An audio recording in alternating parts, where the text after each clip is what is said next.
আমাদের ঈমান কিসে ভাঙে, আমি অনেকটা শিওর যে এখানে বেশিরভাগ মানুষ একটি কারণ বলতে পারবেন না। তার মানে ঈমান যে কখনো নষ্ট হয়ে যেতে পারে, ঈমান যে কখনো ভেঙে যেতে পারে, এই ধারণাই আমাদের নেই।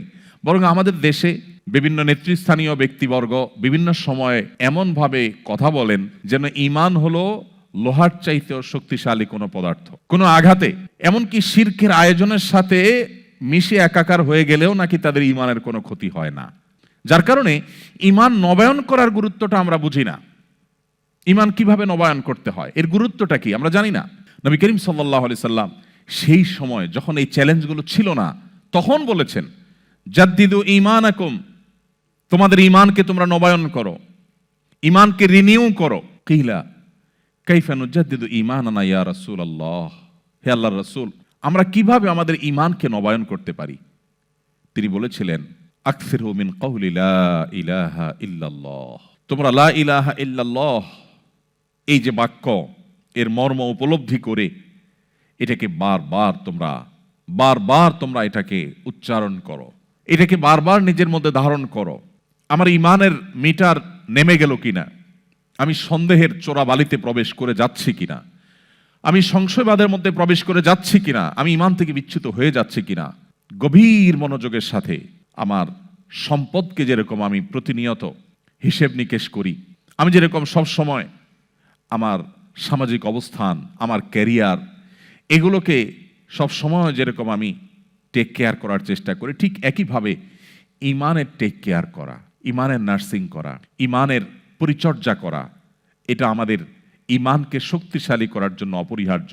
দুর্ভাগ্য, বেশিরভাগ মানুষই আমরা মুসলিম বাই চান্স হওয়ার কারণে, মুসলিম বাই চয়েস না হওয়ার কারণে আমাদের ঈমানকে নবায়ন করবার সুযোগ আমরা পাইনি।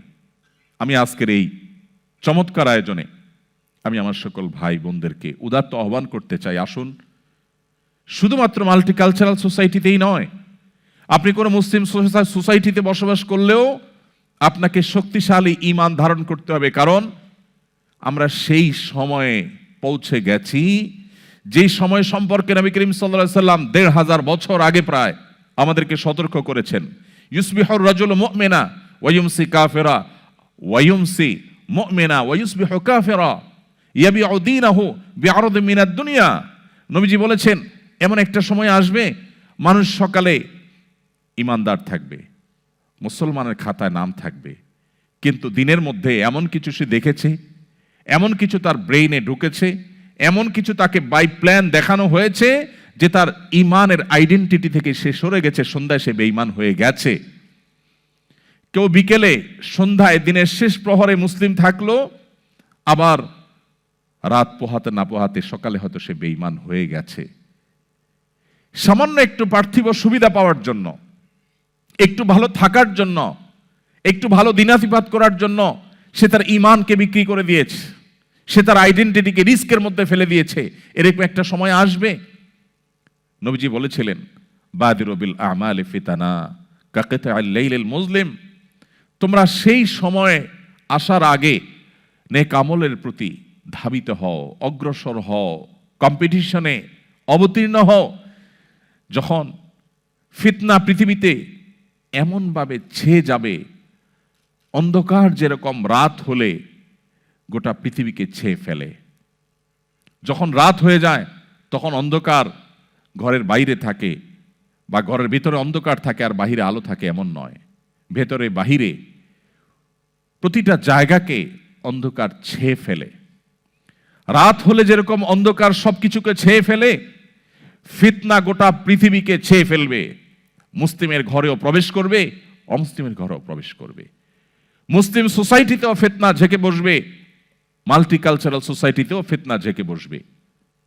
বাসার অভ্যন্তরেও ফিতনা প্রবেশ করবে, শিক্ষা প্রতিষ্ঠানেও ফিতনা প্রবেশ করবে। ভাইরা আমার, নবীজি সাল্লাল্লাহু আলাইহি সাল্লাম আমাদের বড় আপন ছিলেন।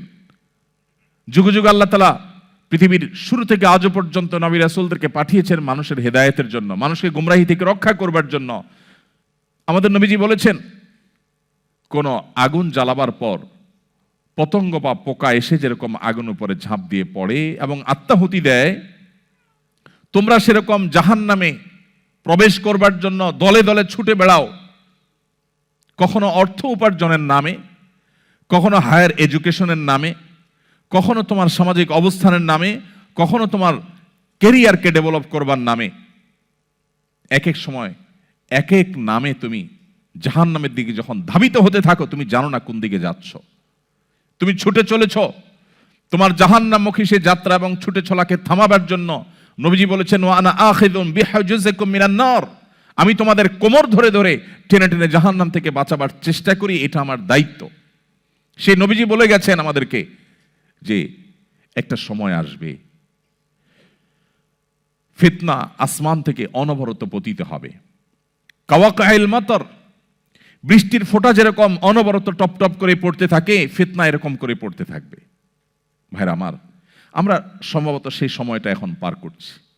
চতুর্দিকে ফিতনার যে ভয়াবহ অন্ধকার, যে ফিতনা আমরা হারিয়ে যাচ্ছি, যে ফিতনায় আমাদের অস্তিত্ব বিলীন হওয়া উপক্রম, ঠিক এরকম সময়ে যদি আমরা ঈমানের উপর অটল থাকতে পারি, তার বৈশিষ্ট্যটা কি, তার লাভটা কি? সুবহানাল্লাহ। তিরমিজি বর্ণিত আরেকটি হাদিসে নবী করিম সাল্লাল্লাহু আলাইহি ওয়াসাল্লাম বলেছেন, এমন একটা সময় আসবে যখন ঈমানের উপরে অটল থাকাটা জ্বলন্ত জ্বলন্ত কয়লা, আগুনের কয়লা হাতে রাখার চাইতে কঠিন হবে বা হাতে রাখার মতো হবে। নবীজি বলেছেন, সেই সময় সবর করাটা, ঈমানের উপরে টিকে থাকাটা, সমাজের সবাই একটা স্রোতে দৌড়ায়, তার বিপরীতে দৌড়ানো সহজ বিষয় নয়। কিন্তু এই কাজটা যারা করতে পারবে, নবীজি বলেছেন তাদের কাজটা কষ্টসাধ্য এতটাই যে জ্বলন্ত আগুনের কয়লা হাতে রাখার চাইতেও বা রাখার মতো কষ্টের, কিন্তু এর বিনিময়টা আবার সেরকম ঈর্ষণীয়। তিনি বলেছেন 50 জন মানুষ আমল করে যে পরিমাণ সওয়াব পাবে, ওই সময় এই রকম প্রতিকূল পরিবেশে যিনি নিজের ঈমানকে, নিজের আইডেন্টিটিকে, নিজের আমলকে, নিজের মুসলমানিত্বকে যে ব্যক্তি বুলন্দ করে রাখবে, উঁচু করে রাখবে, ধরে রাখতে পারবে, আল্লাহ তাআলা তাকে 50 জন মানুষের আমলের সমপরিমাণ সওয়াব তাকে দান করবেন। তিনি নামাজ পড়বেন 1 রাকাত, সওয়াব পাবেন 50 রাকাতের। তিনি রোজা রাখবেন একটা, সওয়াব পাবেন 50টার। তিনি হজ করবেন একটা, সওয়াব পাবেন 50টার। সাহাবীরা অবাক হয়ে গেলেন নবীজির এই কথা শুনে। তখন তো সেরকম কোনো পরিবেশ ছিল না, ঈমানের জন্য অনুকূল পরিবেশ ছিল মদিনাতে। নবী করিম সাল্লাল্লাহু আলাইহি ওয়াসাল্লামের এই কথা শুনে তারা জিজ্ঞাসা করলেন, হে আল্লাহর রাসূল, আপনি যে বলছেন তখনকার মানুষেরা প্রতিকূল পরিবেশে ঈমানের উপরে টিকে থাকতে পারলে একজনে 50 জনের সওয়াব পাবে, সেই 50 জন কি আমাদের 50 জন নাকি তাদের সময়ের 50 জন? নবীজি তখন বলেছেন, আরে না, তাদের সময়ের না, তোমাদের মতো 50 জনের সওয়াব তারা পাবে। আল্লাহু আকবার। সাহাবায়ে কেরামের যে মর্যাদা, সেটা নতুন করে বলার অপেক্ষা রাখে না। কিন্তু প্রতিকূল পরিবেশে নিজের ঈমানকে, মুসলিম আইডেন্টিটিকে যদি কেউ উঁচু করে সেটাকে নিরাপদ রাখতে পারে, তার আঁচলকে বাঁচাবার জন্য সে যদি সংগ্রাম করে টিকে থাকতে পারে, জ্বলন্ত কয়লা হাতে রাখার মতো এই কঠিন কাজটি যদি সে করতে পারে, নবীজি সাল্লাল্লাহু আলাইহি সাল্লামের হাদিসের এই ভবিষ্যৎবাণীর আলোকে এই সুসংবাদ সে পাবে। আল্লাহ তাআলা আমাদের সবাইকে শক্তিশালী ঈমানের অধিকারী হওয়ার মধ্য দিয়ে এই প্রতিকূল পরিবেশে আমাদের ঈমানকে, আমাদের আইডেন্টিটিকে, আমাদের ইসলামকে আল্লাহ তাআলা সেফ এবং নিরাপদ রাখার তৌফিক দান করুন।